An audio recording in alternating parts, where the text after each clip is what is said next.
What's up, guys? This is Miles here with Nintendo Sports, and I haven't put any videos out recently. That's because I've just been busy with schoolwork, and I've put out so many back-to-back rapidly in March. But in this video, I will be coming out with why the LA Clippers should sign Carmelo Anthony. Now, as him being my favorite player, of course, I've got to make a video when somebody drops somebody this late into the season.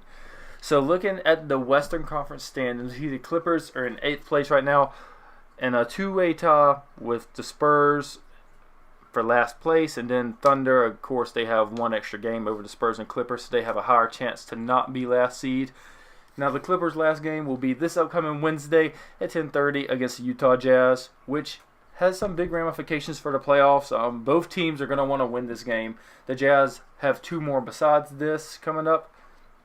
But we really want to talk about the Clippers here and why they waived Luc Mbah-a-Moute after he had only played 4 games this year, so they had technically almost the entire season to waive him, since they knew once he had the knee surgery he wasn't going to play. And even when he was playing, only averaged 5 points and 2 rebounds. Now, of course, he is that great role player that helped the Rockets out a lot last year, but this year they could have dropped him a while ago, months ago actually.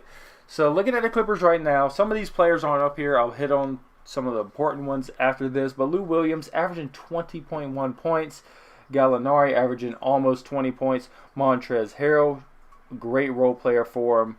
They stole Zubac at the trade deadline. Also, Landry Shamet, he's played a lot of minutes, played very good. Now, Tobias Harris, of course, he plays for the 76ers now. He is an all-star level player that they gave up for future draft picks, and Avery Bradley. They shipped him off to Memphis, so he's just on a tanking team right now. Hopefully he'll have better luck in the summer. But I really want to hit on Carmelo Anthony. With him on this team, they can add more scoring all around. And mainly what I want to hit on is ISO scoring, even though the league isn't gone that way yet, or hasn't gone that way recently. Patrick Beverley, he's going to play suffocating defense. Lou Williams, he's going to come out, work his tail off to score points. He can hit game winners. He's a clutch scorer. Now, again, back to Carmelo being an ISO scorer.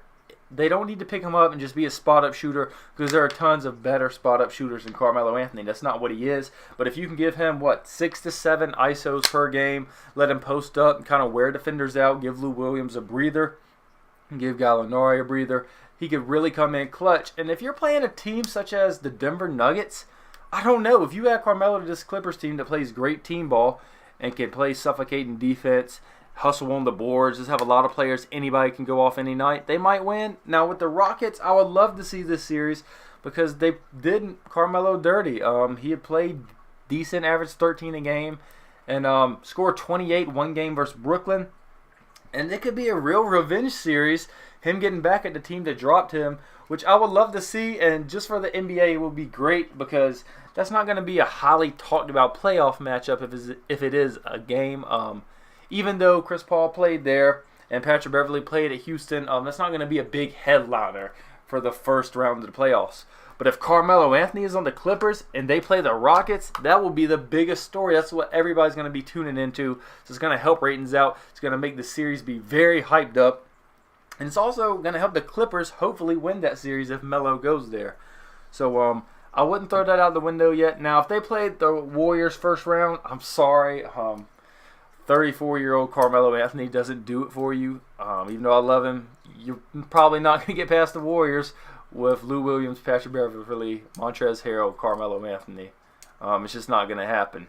But the Nuggets and Rockets, I would give it a good shot. And we already know the Clippers are trying to make their franchise look really good for free agency, trying to bring in a player such as Kawhi, Kevin Durant, even a Kyrie Irving.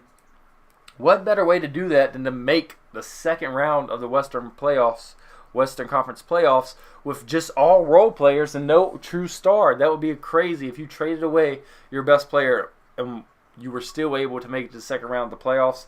I don't know what a better advertising tool is than that. So that's all I have to say in this video. I really do hope Carmelo ends up signing somewhere within the next 3 days, or then the playoffs just going to be boring for me because I don't really have anybody to root for, and I'll just be ready for free agency. But let me know what you think in the comments. Thanks for watching.